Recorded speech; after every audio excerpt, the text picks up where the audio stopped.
他们把收集多日的狼粪搬到一处山顶。这些狼粪是唯一平日里收集格林的，也有外出时捡回的野狼粪。看见的那个狼，并不是所有狼粪都是灰白色，还是要取决于它吃的什么。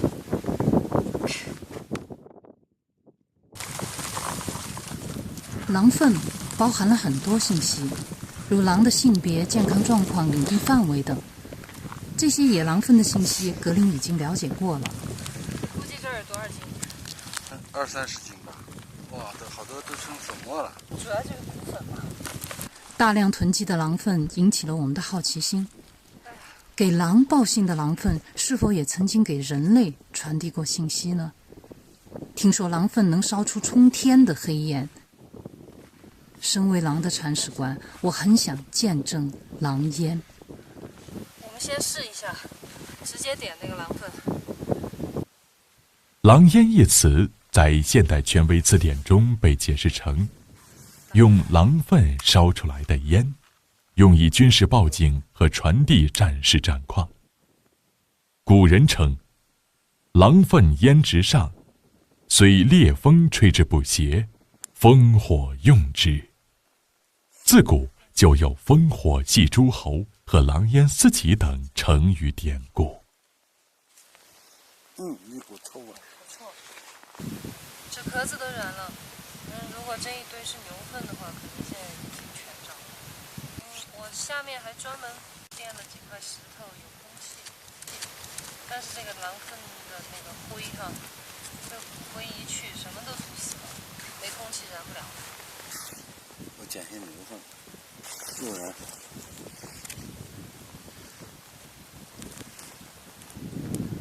牛粪燃了。这会儿好像看着烟稍微大一点吧。这算得上狼烟吗？这算牛烟。问题现在狼粪根本没有燃，现在是牛粪在燃。你看，天黑了，烧焦了。这里面跟那个土一样的，你看吧，跟水泥似的。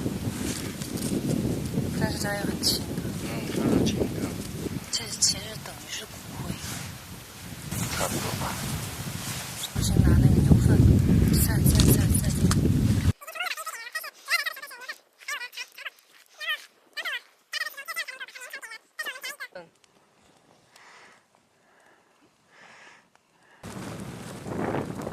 这堆火生了有2个小时了吧？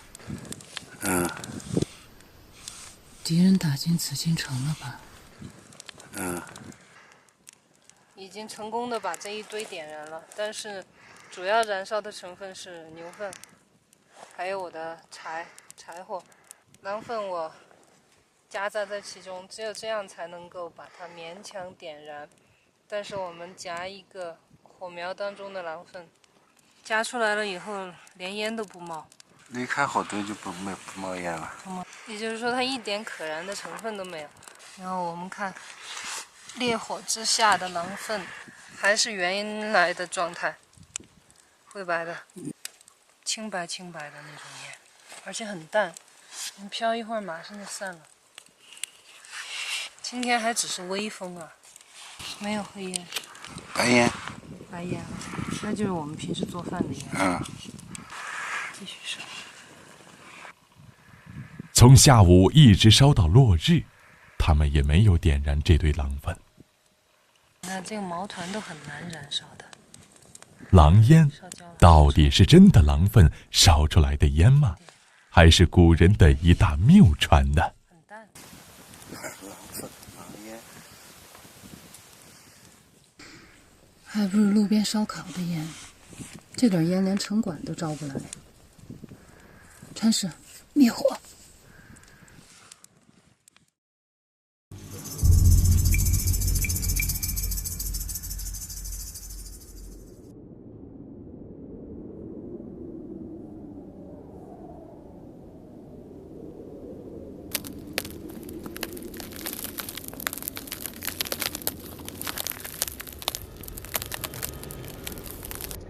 那边，好大一层。我说的没错。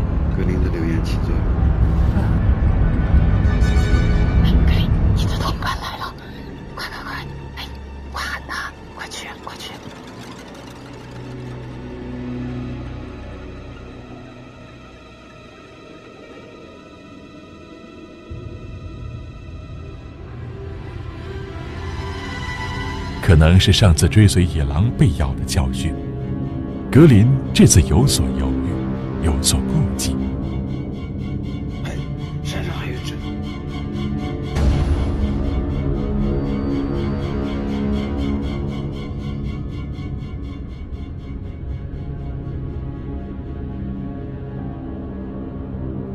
多日来的苦苦寻找，终于再次看到了野狼的影子，证明狼还在。那个狼翻身了！哎，追，快！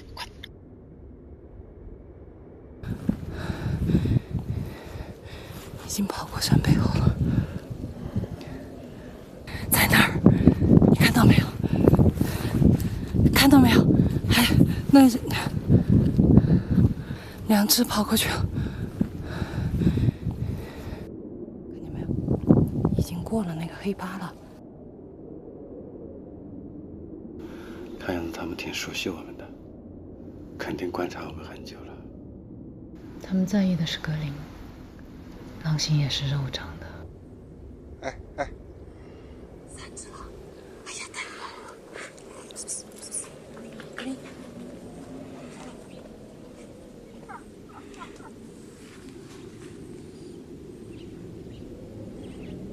格林过去了。哎呀，太棒了！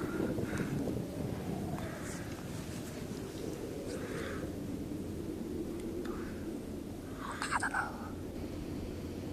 他们在等他呀。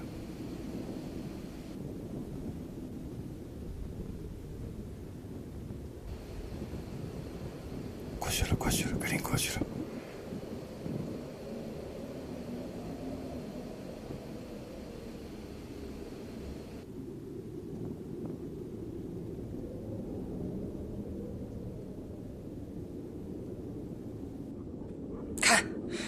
看，好大哦！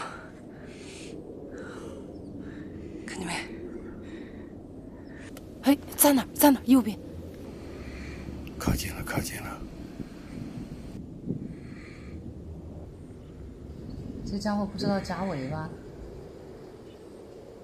下半身放低，夹着尾巴进去，这样去容易挨打呀。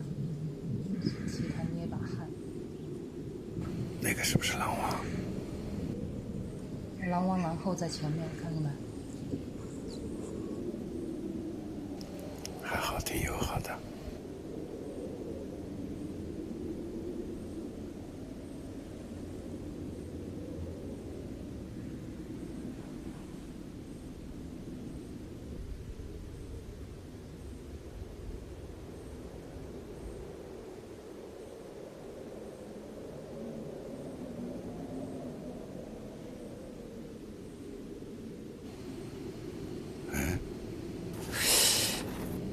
再也散开了。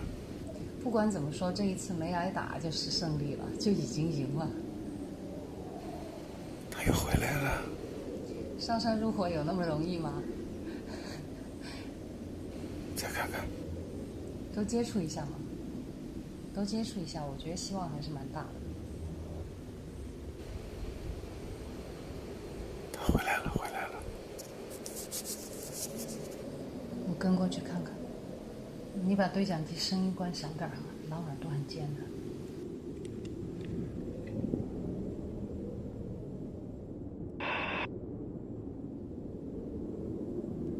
发现了什么？收到，请回答。这是他们的藏尸点，格林已经在这儿做了记号了。他们肯定是经常在这一带出没的，现在已经看不见了。但是喊一嗓子肯定能听见。他们要是不接受格林的话，我就天天过来喊山。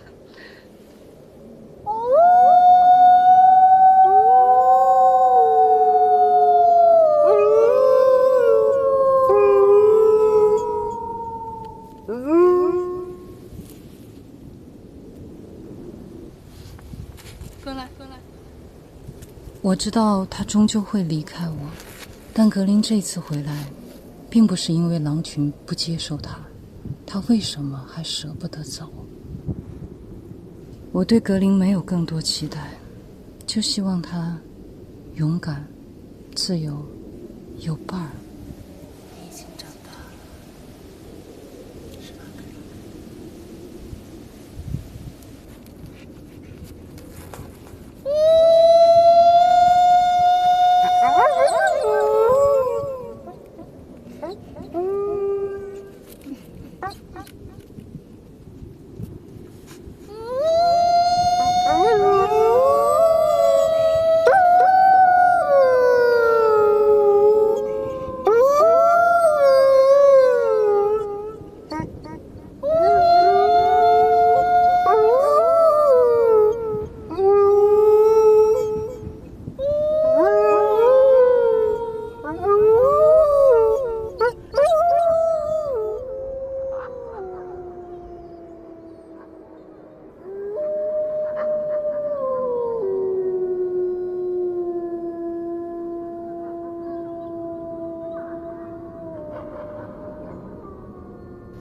听，有回答。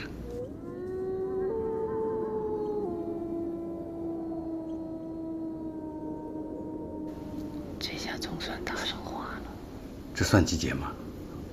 还没呢，他们只是在联络。你知道狼为什么总对着月亮好吗？为啥？因为月亮里面有兔子。多日来的坚持，终于等到了第一声野狼嚎。他们是格林的血亲吗？他们会带走格林吗？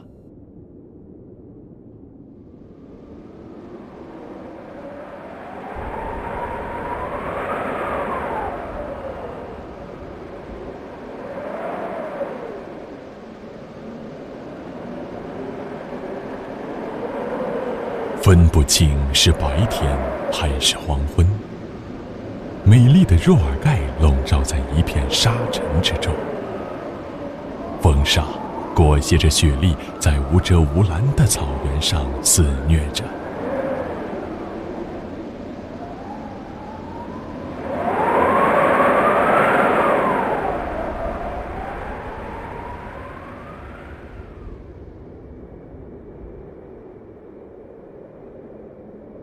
沙尘暴过去，狼山又多了一片沙化地带。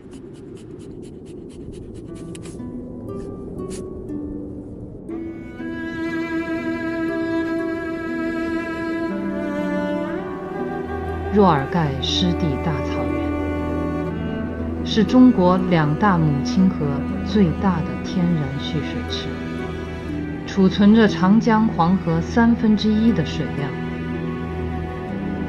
每一个中国人喝的4杯水当中，就有1杯来自若尔盖。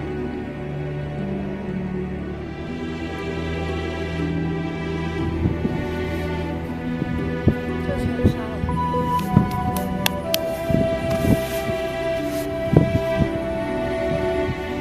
治理的根本不如这个沙化的这么快，搞不好这儿会成为海拔最高的沙漠。如果若尔盖大草原继续沙化，那将是世界上海拔最高的沙漠。我们眼前的草原还能留存多久？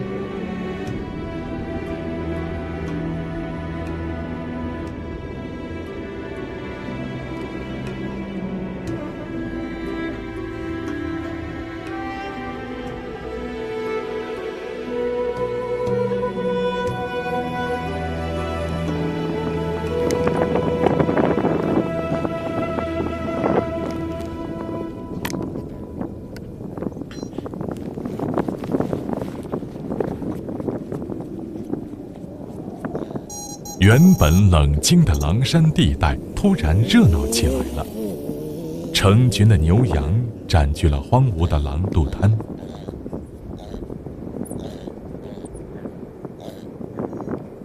你看吧，这场沙尘暴把外面的牛群全赶到核心区来了。这是保护区啊，不允许在这儿放牧的。没人管了吗？你们咋到这儿来放牧了？要是再跟不起嘛，就全部都杀走。这儿都没得草了的嘛。他们吃啥子？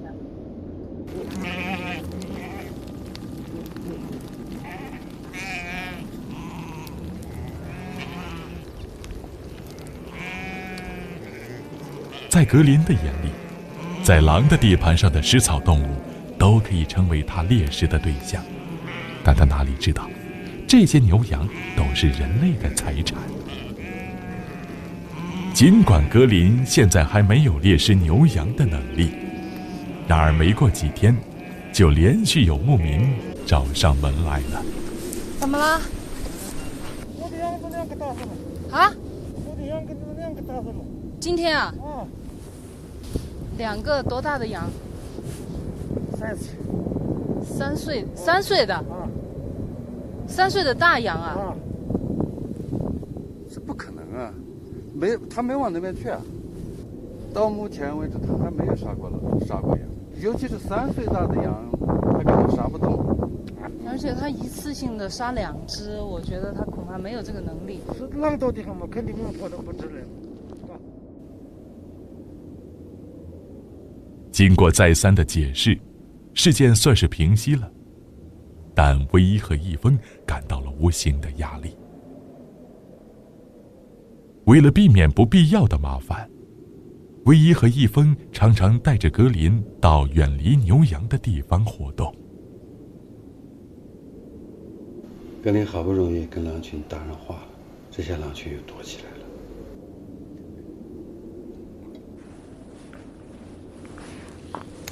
我怕的是这儿还有一只狼没躲呢。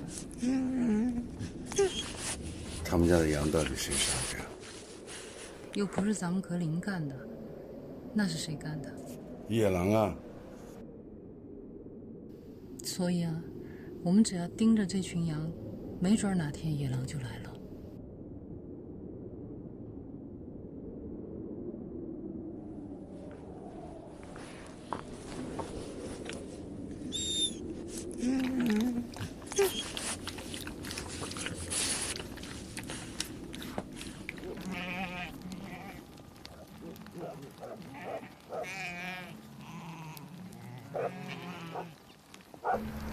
你看，哎，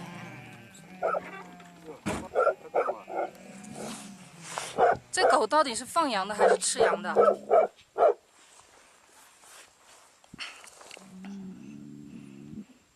他们自家的狗还是哪家的狗？不知道，不认识。这条狗经常到我们小屋这儿来找吃的。尾巴是白的。啊，白尾巴。就上次咬我的就是那条狗。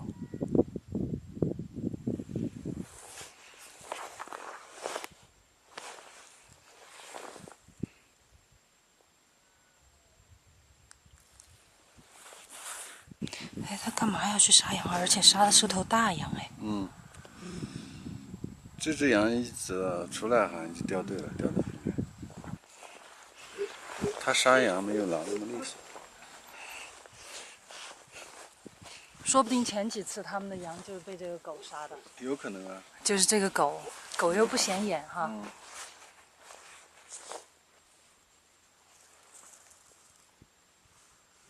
但回头又说是我们格林杀的，你还真说不清楚。幸好我们拍到。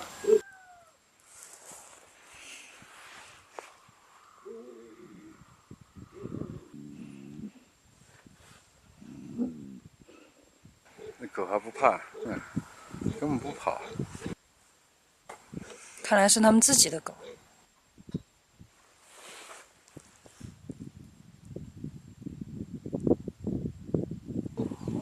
哇，船这么薄。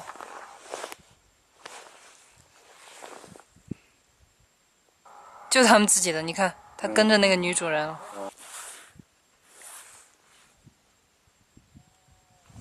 这才叫做家贼难防哈。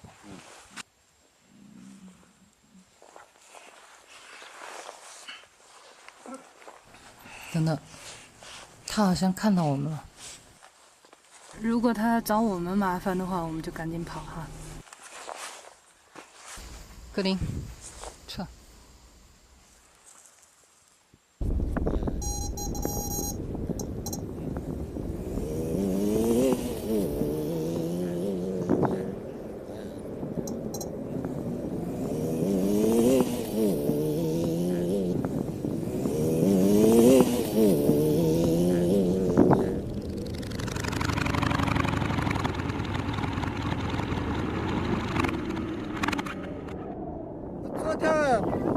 前天我吃了4个羊，吃了它啊，4个羊。前天不是可能。我拿这个。啥？他说给我说。给你？就是嘛，我那不行，啊，那肯定不行。狼是属于这个草原的，不属于任何人的。10几个羊吃了。那不行，那不行。你说的10几个没有任何证据。那我跟你说，这个狼它是属于国家2级保护动物，是谁都没有权利带走它的。它不是我们的狼，它是这个草原的狼。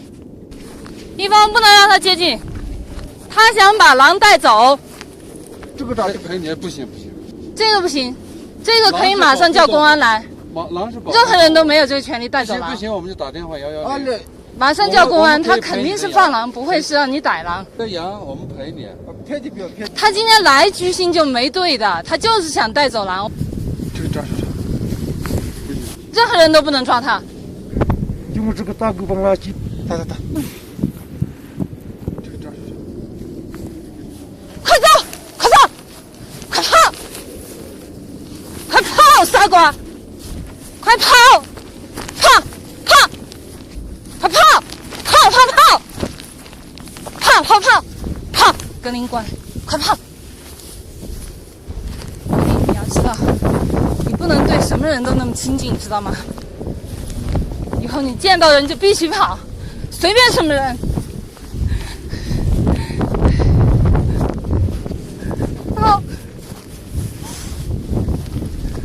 快跑，格林！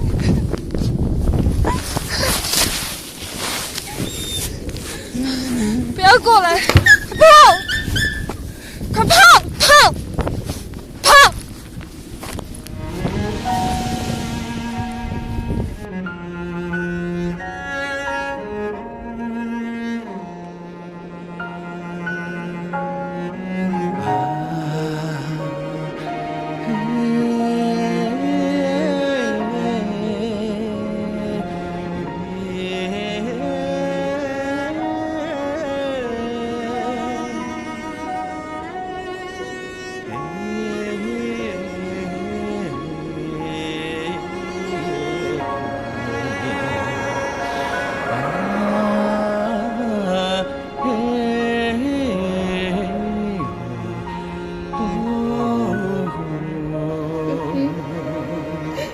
对不起。没关系，格林不会怪你的。我怕这样放出去他会死掉，我就想带着格林，能找到一个安全的地方，不被人打，能找到吃的，能好好的活着，就这样就好了。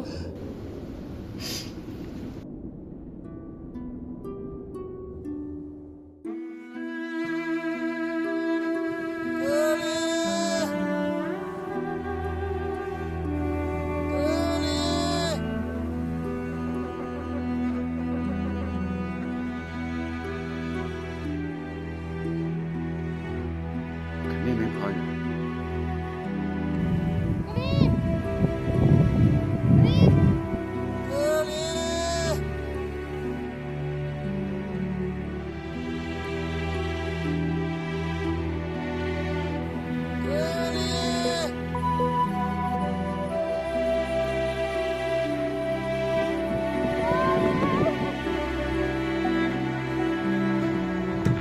那边。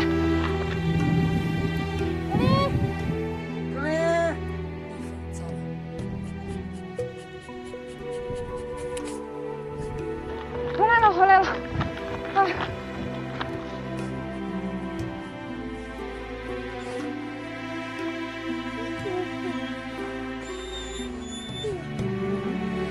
这臭小子跑哪去了？妈妈好担心你。好，乖。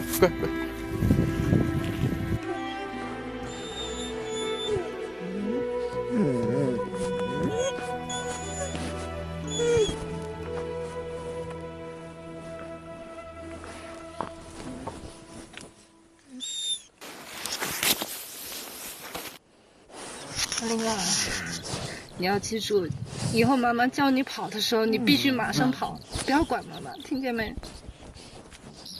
跑得越远越好。你要记住哦，狗棒不是好玩的，以后见到那个必须躲，听见没？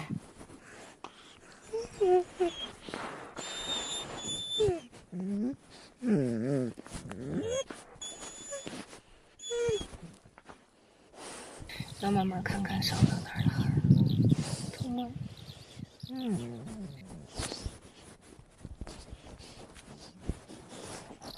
到哪儿去找你这么笨的妈妈？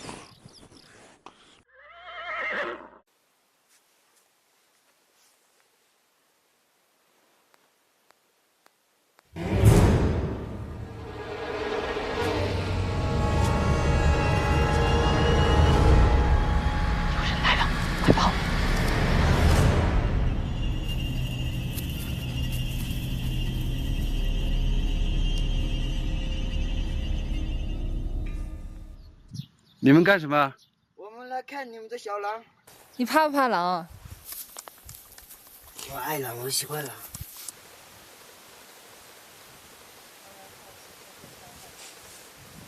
转了一圈回来了。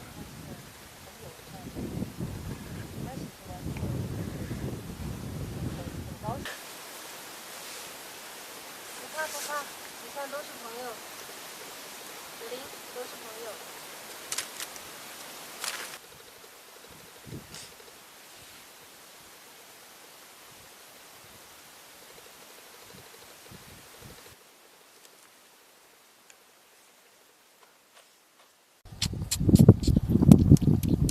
他要跟他走。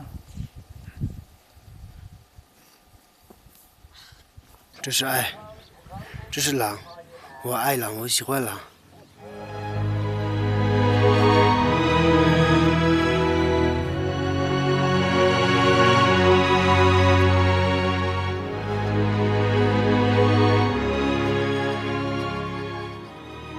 在牧区长大的孩子，虽然经常与狼打交道，但这样近距离的接触狼，接受一匹狼的舔吻，还是第一次。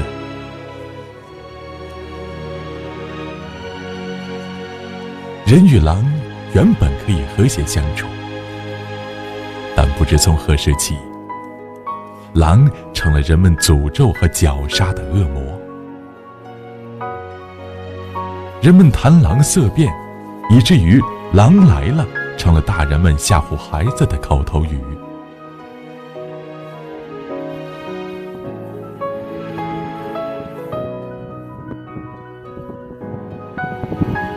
只要人不伤害狼，狼对人很友好。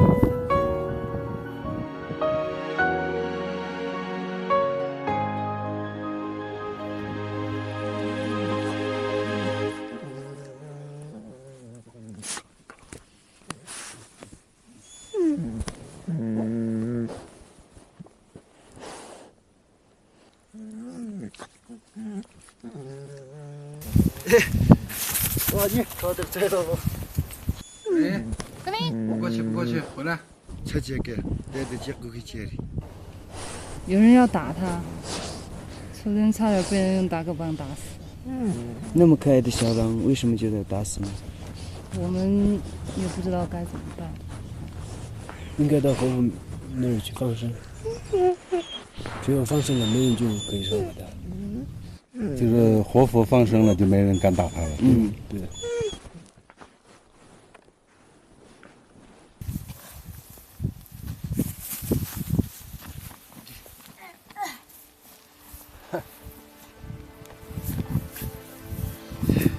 从此，格林认识了这对牧民小兄弟，也认识了他们这匹穿着马甲的老马。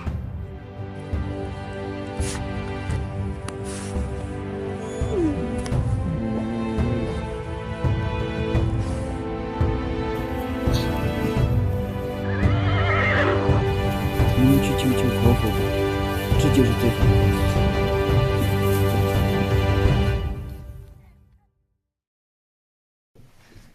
可能很多人都听说过狼孩的故事，国外一个纪录片所讲到的一个词儿，他用的是仁慈。他说狼是一种仁慈的动物，人和狼斗了这么多年，这么尖锐的矛盾，人可以说是狼最大、最凶险的天敌。当然，人是所有动物的公敌。人和狼的矛盾这么尖锐了，狼都还能够收养人类的孩子，所以我想，狼连人的孩子都能够接纳，更何况格林是他们自己的孩子。所以那个时候，我就守在狼山，我就死皮赖脸。狼群曾经好几次想把我们驱赶走，他们不会跟我们正面发生冲突，但是他们用一些什么方法呢？跑来探我们的营，然后把我们的气垫的那个床垫给放了气了，就是直接狼牙一扎，你能看到上面几个牙洞，然后它就放了气了。但是我们在我们的小屋附近的那个围栏上，小屋门口的围栏上，我们还装了一个监控，就是红外线的，可以在晚上拍到。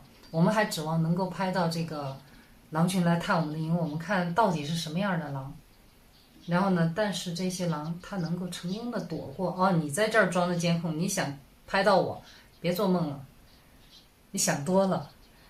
然后它能够绕过那个监控，但是它能够骚扰到你。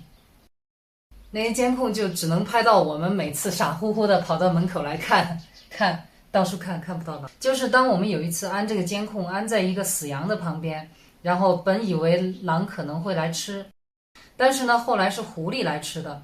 但是这个红外线一启动以后，我发现那个狐狸盯着镜头，狐狸都能看见这个红外光，同样是犬科，狼更能看见。另外呢，曾经有过两只鹰，它们曾经跟着格林，因为在夏天的时候，狼往往是跟着这个秃鹫那些天空中飞翔的鸟，它们能看到一些死掉的动物，然后狼就跟着它们去找吃的。然后到了冬天的时候，这些鸟它们没有更多的食物，它们往往会跟着狼。而这两只不长眼的鸟呢，它们就看上了格林，它们就跟着格林。结果呢，才跟了不到半天吧，就发现格林钻到人的屋子里面去了，然后跟我们一块儿啃那个压缩饼干。当时那两只鸟落在山头上，简直不相信自己的眼睛。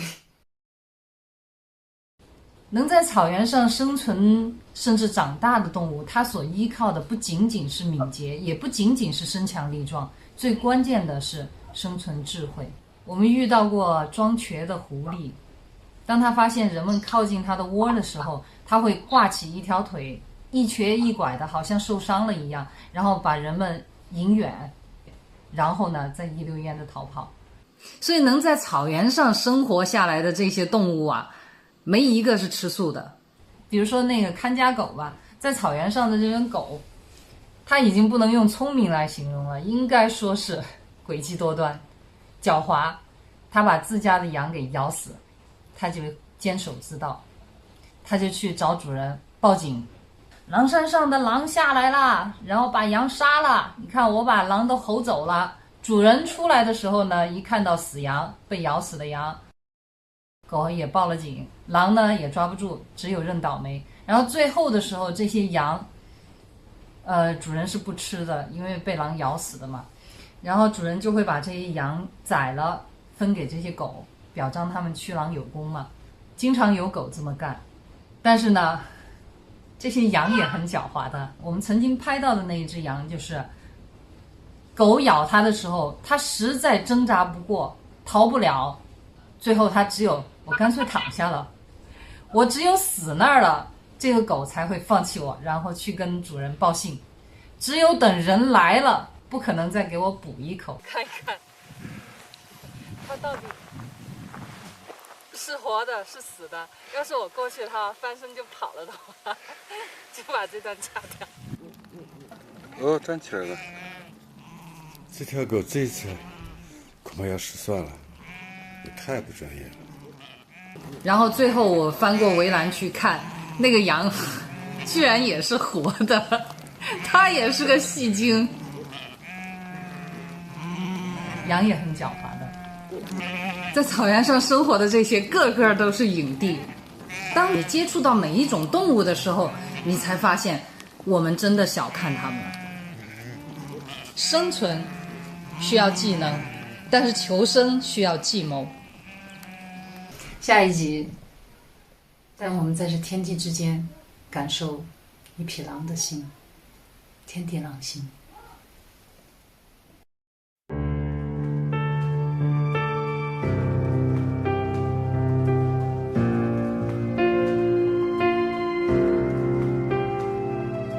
有人终将离开，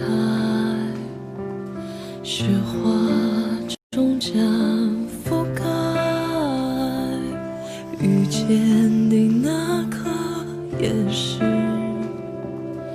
分离的开始，日暮会迎来散场，昙花会终将绽放，盛开那刻是消失的开始，遗憾堆砌成莫忘。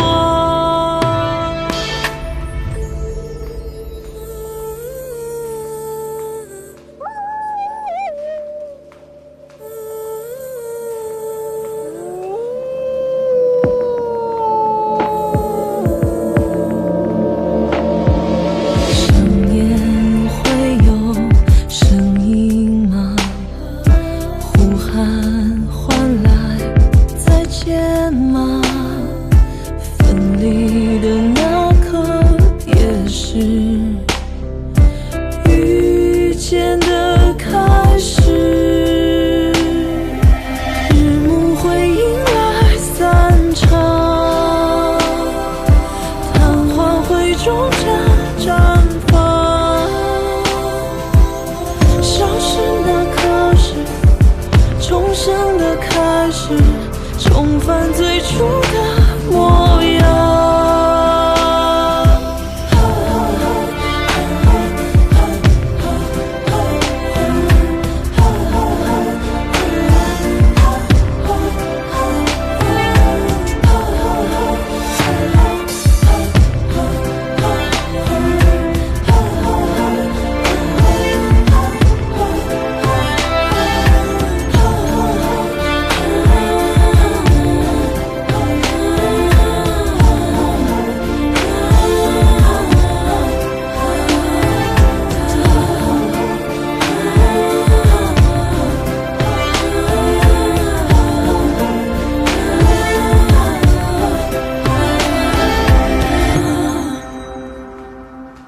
有人终将